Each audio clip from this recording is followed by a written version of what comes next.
One night, while working the closing shift as the welcome desk attendant at the village health clubs and spas, a prospective member came in hoping for some membership information and a tour.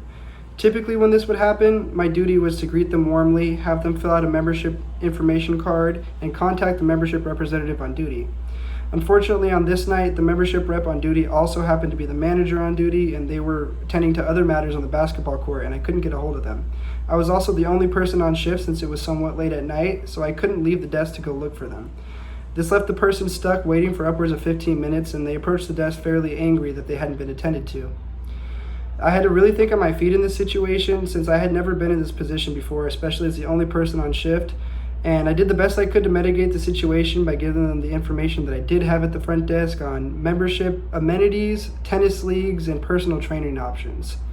Rather than leaving angry that night, they thanked me for all the effort that I put in into helping them, and they actually came back later that week and signed up for a membership. I typically try to remain as objective as possible, especially in a workplace environment, but not every situation can be easily analyzed and solved using solely fact. When this is the case, I do try to lean into my intuition if it's appropriate, because in my experience, using a combination of fact and intuition is most effective trying to solve real world problems, because it's not realistic to expect every single fact to be present in every single given situation.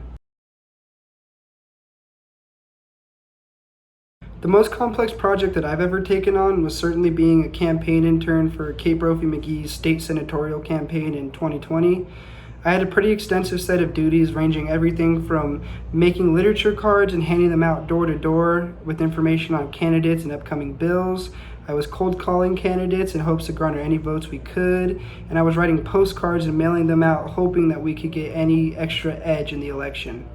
I was also in charge of recruiting new interns to add to the process, and though she didn't end up winning the election, it was really great experience and added extensively to my skill set.